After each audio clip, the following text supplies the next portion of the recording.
नमस्कार दोस्तों, स्वागत है आपका साइट फॉर वर्ल्ड के ऑफिशियल लर्निंग प्लेटफॉर्म पर, जहां स्टूडेंट्स और जॉब सीकर्स के लिए करियर, टेक्नोलॉजी और प्लेसमेंट से जुड़ी इंडस्ट्री ओरिएंटेड और प्रैक्टिकल नॉलेज दी जाती है।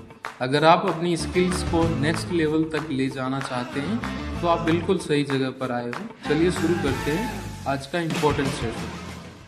नमस्ते स्टूडेंट्स।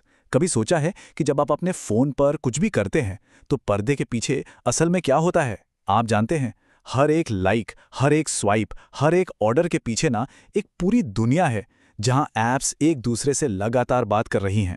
आज हम इसी अदृश्य बातचीत की दुनिया में एक डीप डाइव करने वाले हैं। रेडी हो? फोकस मोड ऑन है ना? चलिए, इसको एक बहुत ही सिंपल एग्जाम्पल से समझते हैं। मान लीजिए आप अपने फोन से एक कॉफी ऑर्डर करते हैं। अब जरा सोचिए, आपका ऐप कॉफी शॉप के सिस्टम को कैसे बताता है कि आपको कौन सी कॉफी चाहिए, पैसे कहाँ से कटेंगे और इसे डिलीवर कहाँ करना है। मतलब ये सब अपने आप कैसे हो जाता है? इसका जवाब है एपीआईज, यानी एप्लीकेशन प्रोग्रामिंग इंटरफेसेस। आप एपीआई को एक डिजिटल मैसेंजर या फिर एक यूनिवर्सल ट्रांसलेटर की तरह सोच सकते हैं। यही वो टेक्नोलॉजी है जो अलग अलग सॉफ्टवेयर को एक दूसरे से एक सेफ और ऑर्गेनाइज तरीके से बात करने देती है। और सच कहूं तो इसी की वजह से हमारी आज की डिजिटल जिंदगी पॉसिबल हो पाती है।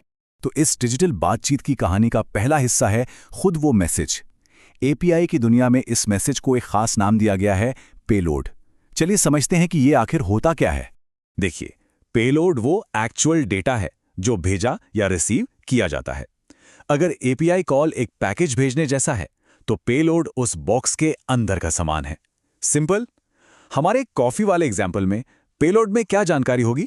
एग्जैक्टली, कौन सी कॉफी, कौन सा साइज और डिलीवरी का पता। पेलोड का पर्पस समझ आया। अब सवाल यह है कि यह जानकारी भेजी कैसे जाती है। इसके लिए दो पॉपुलर फॉर्मेट्स हैं, जेसन और एक्सएमएल। जैसा कि आप स्क्रीन पर देख सकते हैं, जेसन में डेटा की वैल्यू पेयर्स में होता है, जो इसे बहुत ही क्लीन और कॉम्पैक्ट बनाता है। वहीं दूसरी तरफ एक्सएमएल टैग्स का इस्तेमाल करता है, जिसका स्ट्रक्चर ज्यादा बड़ा और समझने में थोड़ा मुश्किल हो सकता है। इसी वजह से आजकल ज्यादातर एपीआईज जेसन का ही इस्तेमाल करती हैं। ठीक है, तो हमारा मैसेज यानी पेलोड तो तैयार है। अब इसे एक लिफाफे में डालने का समय है, राइट? एपीआई की दुनिया में ये लिफाफा है हेडर्स, जो जरूरी कॉन्टेक्स्ट और इंस्ट्रक्शंस देते हैं। हमारी पैकेज वाली एनालॉजी को ही आगे बढ़ाते हैं। हेडर्स उस बॉक्स के ऊपर लगे शिपिंग लेबल की तरह हैं। ये सर्वर को बताते हैं कि अंदर क्या है और इसके साथ क्या करना है। इनमें भेजने वाले की पहचान, डेटा का फॉर्मेट और दूसरी जरूरी जानकारी होती है। स्क्रीन पे ध्यान है ना? ये इंपॉर्टेंट है। चलिए कुछ जरूरी हेडर्स पर नजर डालते हैं। कंटेंट टाइप सर्वर को बताता है कि पेलोड जेसन फॉर्मेट में है, और ऑथराइजेशन हेडर में एपीआई की या टोकन जैसी जानकारी होती है, जो ये साबित करती है कि भेजने वाले को ये रिक्वेस्ट करने की परमिशन है। ये एक तरह का डिजिटल आईडी कार्ड है। सिंपल। तो हमारा पैकेज सर्वर तक पहुंच गया है। अब सर्वर उस मैसेज को प्रोसेस करेगा और एक जवाब भेजेगा, और ये जवाब हमेशा एक कोड के साथ शुरू होता है। सर्वर का पहला जवाब एक 3 डिजिट का HTTP स्टेटस कोड होता है। इसे आप डिलीवरी कंफर्मेशन स्लिप की तरह समझ सकते हैं, जो एक नज़र में बता देता है कि रिक्वेस्ट का क्या हुआ। इन कोड्स का मतलब समझना बहुत आसान है। अगर 200 आया मतलब ओके, सब कुछ ठीक रहा, आपकी कॉफी का ऑर्डर कंफर्म हो गया है। 400 सीरीज के कोड बताते हैं कि गलती क्लाइंट साइड यानी आपकी तरफ से हुई। जैसे 404 नॉट फाउंड, मतलब आपने जो आइटम ऑर्डर किया है वो अब अवेलेबल नहीं है। और 500 सीरीज का मतलब है सर्वर में कोई गड़बड़ी है, जैसे कॉफी शॉप का सिस्टम ही क्रैश हो गया। क्लियर है? जब कोई एपीआई रिक्वेस्ट फेल होती है, तो डेवलपर्स को कुछ इस तरह के कॉम्प्लेक्स फ्लोचार्ट्स का इस्तेमाल करके प्रॉब्लम का पता लगाना पड़ता है। ये तस्वीर दिखाती है कि क्लियर स्टेटस कोड्स और एरर मैसेजेस कितने जरूरी हैं। इनके बिना गलती ढूंढना एक भूल भुलैया में खो जाने जैसा है। सिर्फ देख रहे हो या समझ भी रहे हो? तो ये पूरी बातचीत, ये पूरा सिस्टम आखिर पॉसिबल कैसे होता है? इसका राज एक ऐसी चीज में छिपा है जिसे अक्सर नजरअंदाज कर दिया जाता है। एक रूल बुक जिसे सब फॉलो करने के लिए एग्री करते हैं। इसे कहते हैं एपीआई डॉक्यूमेंटेशन। जैसा कि ये रिसर्च पेपर कहता है, एपीआई डॉक्यूमेंटेशन को अक्सर एक बाद का काम समझकर टाल दिया जाता है, जबकि ये एपीआई बनाने वालों और उसे इस्तेमाल करने वाले डेवलपर्स के बीच का मेन इंटरफेस है। इसको ऐसे समझिए जैसे आपको एक कॉम्प्लिकेटेड बोर्ड गेम मिल गया, पर उसके साथ इंस्ट्रक्शन मैनुअली नहीं। और इसका असर बहुत बड़ा होता है।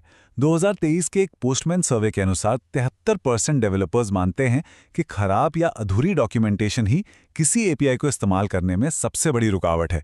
ये बहुत बड़ा और कॉमन प्रॉब्लम है। तो इसका सॉल्यूशन क्या है? सिंपल, डॉक्यूमेंटेशन को अपने आप में एक प्रोडक्ट माना जाए। एक ऐसी रूल बुक जो क्लियर इंस्ट्रक्शंस, एग्जाम्पल्स और इंटरैक्टिव टूल्स देती है जिससे डेवलपर्स का काम आसान हो जाए। स्क्रीन पर आप कुछ बेहतरीन डॉक्यूमेंटेशन के एग्जाम्पल्स देख सकते हैं।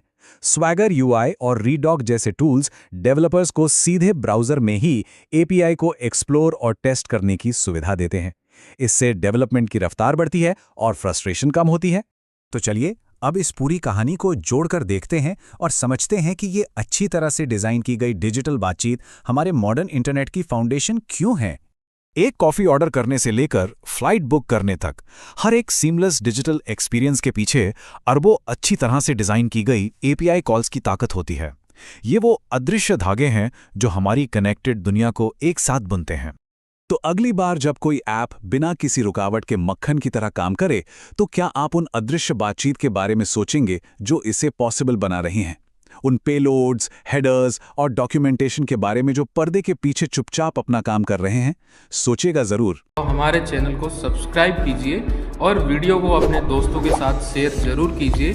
कमेंट सेक्शन में अपना डाउट या नेक्स्ट टॉपिक लिखना मत भूलिएगा।